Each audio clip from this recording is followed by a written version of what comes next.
প্রিয় শিক্ষার্থীরা, ষষ্ঠ শ্রেণীর গণিত ক্লাসে ঐকিক নিয়ম, শতকরা এবং অনুপাতের শিখন অভিজ্ঞতা 5-এ তোমাদের সবাইকে স্বাগত জানাচ্ছি।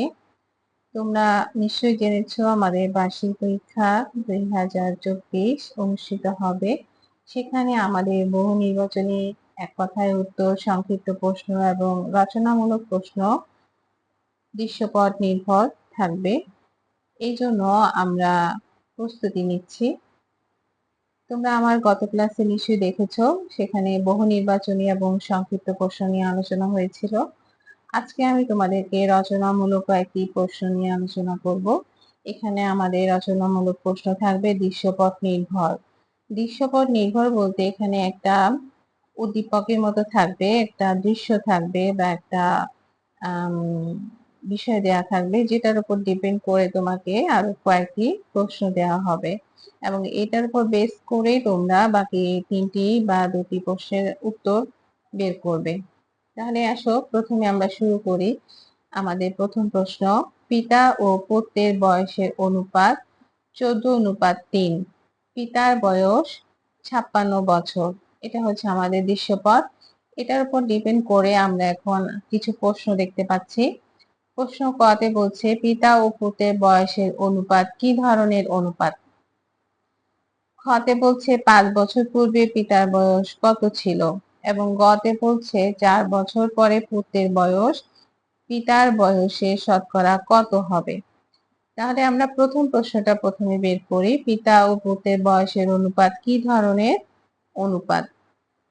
তাহলে আমাদের কয়ের উত্তর হবে পিতা ও পুত্রের বয়সের অনুপাত গুরু অনুপাত। এটা শুধু লিখে দিলেই হবে, এটার জন্য আমাদের 1 নাম্বার বরাদ্দ আছে। এটার জন্য আমরা এইভাবে লিখবো, পিতা পুত্রের বয়সের অনুপাত গুরু অনুপাত।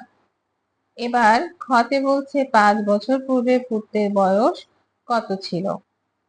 আমরা জানি যে পিতা পুত্রের বয়সের অনুপাত 14:3। সুতরাং উপরে হবে পিতার বয়স এবং নিচে হবে পুত্রের বয়স। পিতা আগে লেখা আছে, পিতার বয়স উপরে এবং পুত্রের বয়স নিচে। তাহলে 14 হচ্ছে আমাদের পিতার বয়স এবং 3 হচ্ছে আমাদের পুত্রের বয়স। কারণ পিতা ও পুত্রের বয়সের অনুপাত বলেছে, তার মানে পিতা যেহেতু প্রথমে লেখা আছে, প্রথমটা হবে পিতা এবং পুত্র পরে লেখা আছে এবং পরেরটাই হবে পুত্রের বয়সের অনুপাত। তাহলে আমরা 14/3 লিখলাম। তাহলে এটাকে যদি আমরা এখন উল্টে ফেলি, পুত্রের বয়স এবং ডিভাইডেড বাই পিতার বয়স, তাহলে অটোমেটিক্যালি আমাদের 3টা উপরে চলে যাবে এবং 14টা নিচে চলে আসবে। এবার যদি আমরা আর গুণন করি, তাহলে পুত্রের বয়স আমাদের 5 বছর পূর্বে পুত্রের বয়স কত ছিল বের করতে হবে। তাই প্রথমে আমরা লিখে নিলাম পুত্রের বয়স, কারণ এটাকে আমাদেরকে বের করতে হবে। তাহলে 3/14 গুণ পিতার বয়স। তাহলে পুত্রের বয়স সমান সমান 3/14 গুণ, আমরা জানি যে আমাদের প্রশ্নে দেওয়া ছিল পিতার বয়স 56, তাহলে এখানে আমরা লিখলাম 56। তাহলে সুতরাং পুত্রের বয়স হচ্ছে, এটাকে যদি আমরা কাটাকাটি করি তাহলে আমরা পাচ্ছি 12 বছর। আমাদের কাছে প্রশ্নে খতে চেয়েছে 5 বছর পূর্বে পুত্রের বয়স কত ছিল। তাহলে 5 বছর পূর্বে পুত্রের বয়স হচ্ছে, এই 12 থেকে, এটা তো বর্তমান বছর বের হয়েছে, এই 12 থেকে যদি আমরা 5 বিয়োগ করি তাহলে আমরা বিগত 5 বছর আগে তার বয়স 7 বছর পেয়ে যাচ্ছি। তাহলে এটাই হবে আমাদের উত্তর, 5 বছর পূর্বে পুত্রের বয়স ছিল 7 বছর। এবার আমাদের গ প্রশ্নটা পড়ে নিচ্ছি, 4 বছর পরে পুত্রের বয়স পিতার বয়সের শতকরা কত হবে। তাহলে আসো আমরা এই অংশটা এখন বের করি। দেওয়া আছে পিতার বয়স 56 বছর, এটা আমাদের প্রশ্নতে ছিল। 4 বছর পরে পিতার বয়স হবে, 56 সাথে আরো 4 যোগ করলে হবে 60 বছর। তার মানে 4 বছর পর পিতার বয়স হবে 60 বছর। 4 বছর পরে পুত্রের বয়স হবে, তার বর্তমান বয়স যদি 12 বছর হয়, 4 বছর আরো যোগ হলে হবে 16 বছর।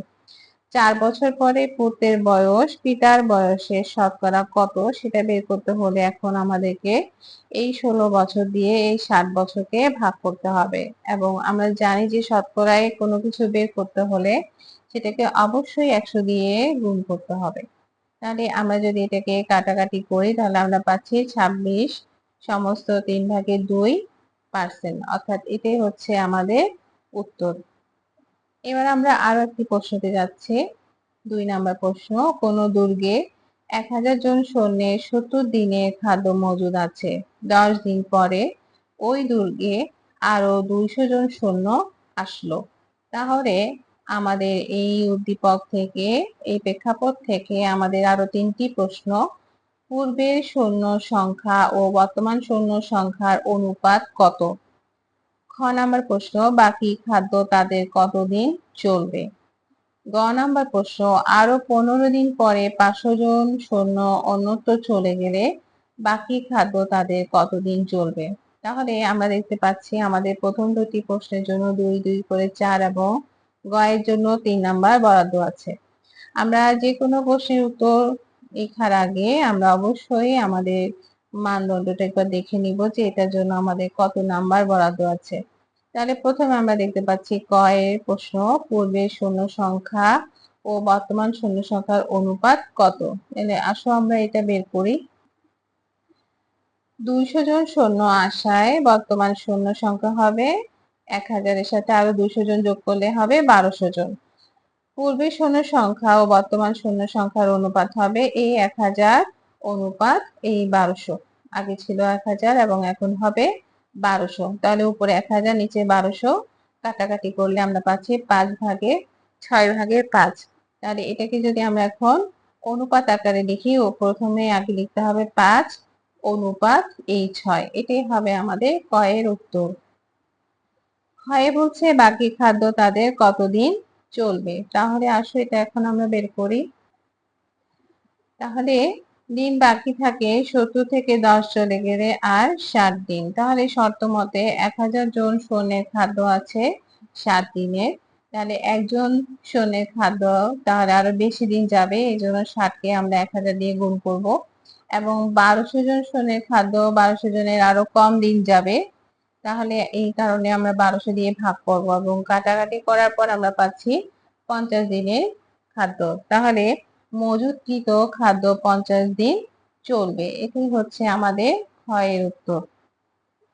গতে বলছে আরো 15 দিন পরে 500 জন সৈন্য যদি অন্যত্র চলে যায় তাহলে বাকি খাদ্য তাদের কতদিন চলবে? তাহলে চলো এটা এখন আমরা বের করি। খ হতে আমরা পেয়েছি 1200 জন খাদ্য 50 দিন চলবে। তাহলে দিন আর বাকি থাকে 50 থেকে যদি 15 চলে যায় আর 35 দিন। তাহলে 500 জন সৈন্য অন্যত্র চলে যাওয়ায় শূন্য সংখ্যা এখন কত দাঁড়াচ্ছে? 1200 থেকে যদি আমরা এই 500 জনকে বিয়োগ করে দিই তাহলে আমাদের কাছে আছে আর 700 জন সৈন্য। তাহলে শর্ত মতে 1200 জন সৈন্যের খাদ্য আছে 35 দিনের, একজন সৈন্যের খাদ্য আছে একজনের আরো বেশি দিন যাবে, এই কারণে 35কে আমরা 1200 দিয়ে গুণ করব। এবং 700 জন সৈন্যের আরো কম যাবে, এই কারণে 700 দিয়ে আমরা ভাগ করব। এবং কাটাকাটি করার পর আমরা দেখতে পাচ্ছি আমাদের আনসার আসছে 60 দিনের, অর্থাৎ মজুতকৃত খাদ্যে 60 দিন চলবে যদি উন্নত কিছু সৈন্য চলে যায়। এবার আমরা আমাদের 3 নাম্বার প্রশ্নতে চলে আসছি। একটি কক্ষের দৈর্ঘ্য 12 ফুট 7 ইঞ্চি এবং প্রস্থ হচ্ছে 8 ফুট 2 ইঞ্চি। তাহলে প্রশ্ন ক হচ্ছে কক্ষের দৈর্ঘ্যকে সেন্টিমিটার এককে প্রকাশ করো। আর খ হচ্ছে কক্ষের দৈর্ঘ্য ও প্রস্থের অনুপাত নির্ণয় করো। এবং গ প্রশ্ন হচ্ছে কক্ষটির প্রস্থের চেয়ে দৈর্ঘ্য শতকরা কত ভাগ বেশি তা নির্ণয় করো। এবং এগুলোর জন্য দেখো ক তে আমরা 2 নাম্বার পাবো, খ থেকে আমাদের 2 নাম্বার এবং গ তে আমাদের জন্য 3 নাম্বার বরাদ্দ করা হয়েছে। তাহলে চলো আমরা প্রথমে ক এর উত্তরটা তৈরি করি। কক্ষের দৈর্ঘ্যকে সেন্টিমিটার এককে প্রকাশ করো। কক্ষের দৈর্ঘ্য সমান 12 ফুট 7 ইঞ্চি। এখন আমরা 12কে প্রথমে 12 দিয়ে গুণ করব, কারণ আমরা জানি যে 1 ফুট সমান 12 ইঞ্চি। তাহলে 12কে আমরা প্রথমে 12 দিয়ে গুণ করবো এবং 7 যোগ করবো। তাহলে আমরা পাচ্ছি 12কে 12 দিয়ে গুণ করার পর 7 যোগ করার পর আমরা পাচ্ছি 151। 151কে আমরা আবার 2.54 দিয়ে গুণ করব, কারণ আমরা জানি যে এখানে ইঞ্চিতে আছে, এটাকে আমাদের সেন্টিমিটারে রূপদান করতে হবে। আর 1 ইঞ্চি সমান 2.54 সেন্টিমিটার। এই কারণে 151কে আবার আমরা সেন্টিমিটারে এককে প্রকাশ করার জন্য 2.54 দিয়ে গুণ করলাম। তাহলে আমরা পাচ্ছি 383.54 সেন্টিমিটার, এবং এটাই হবে আমাদের উত্তর। যে কক্ষের দৈর্ঘ্যকে সেন্টিমিটার এককে প্রকাশ করো, আমরা সেন্টিমিটারে পাচ্ছি 383.54 সেন্টিমিটার। এবার প্রশ্ন খতে যাচ্ছি, কক্ষের দৈর্ঘ্য ও প্রস্থের অনুপাত নির্ণয় করো। তাহলে চলো আমরা খ করি। এখানে দেখো কক্ষের দৈর্ঘ্য হচ্ছে 151 ইঞ্চি এবং কক্ষের প্রস্থ হচ্ছে 8 ফুট 2 ইঞ্চি। তাহলে প্রথমে আমরা 8 ফুটকে আগে সেই 12 দিয়ে গুণ করব এবং 2 ইঞ্চি জায়গায় 2 ইঞ্চি থাকবে। এবার এটাকে গুণ করে 2 যোগ করলে আমরা পাচ্ছি 98 ইঞ্চি। সুতরাং কক্ষের দৈর্ঘ্য প্রস্থের অনুপাত হবে 151, এখানে যে 151 অনুপাত 58 ইঞ্চি। এখানে আমাদের উত্তরটা হবে কক্ষের দৈর্ঘ্য প্রস্থের অনুপাত আকারে। এখানে 151 অনুপাত 98, এটাই হবে আমাদের উত্তর। এবার আমরা গ প্রশ্নতে যাচ্ছি, কক্ষটির প্রস্থের চেয়ে দৈর্ঘ্য শতকরা কত ভাগ বেশি তা নির্ণয় করো। তাহলে আসো আমরা গ অংশটা করি। কক্ষটির দৈর্ঘ্য প্রস্থের চেয়ে বেশি 151 থেকে প্রথমে আমরা 98কে আগে বিয়োগ করে নিচ্ছি, তাহলে আমরা পাচ্ছি 53 ইঞ্চি। সুতরাং দৈর্ঘ্য প্রস্থের চেয়ে বেশি 53কে আমরা 98 দিয়ে আগে ভাগ করব এবং 100 দিয়ে গুণ করব, তাহলে আমরা পাচ্ছি 54.08%, এবং এটাই হবে আমাদের গ এর উত্তর। প্রিয় শিক্ষার্থীরা, তাহলে এই ছিল আমাদের আজকে রচনামূলক প্রশ্ন, দৃশ্যপট নির্ভর কিছু প্রশ্ন। এটা আমাদের শিখন অভিজ্ঞতা 5 থেকে করা হয়েছে। যেহেতু আমাদের বার্ষিক পরীক্ষা খুব সন্নিকটে, তোমরা অবশ্যই এই নতুন সিলেবাসের আলোকে নিজেদেরকে প্রস্তুত করে নিবে এবং আমার চ্যানেলটি অবশ্যই সাবস্ক্রাইব করে নিবে। আর পরবর্তী ভিডিও পেতে তোমরা আমার চ্যানেলটি অবশ্যই ফলো করবে।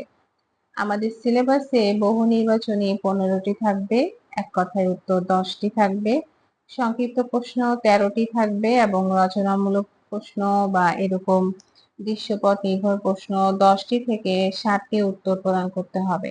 তাহলে তোমরা এইভাবে নিজেদেরকে এখন থেকেই প্রস্তুত করবে এবং বেশি বেশি প্র্যাকটিস করবে। সবাইকে ধন্যবাদ আমার সাথে থাকার জন্য এবং পরবর্তী ভিডিও দেখার আমন্ত্রণ থাকলো।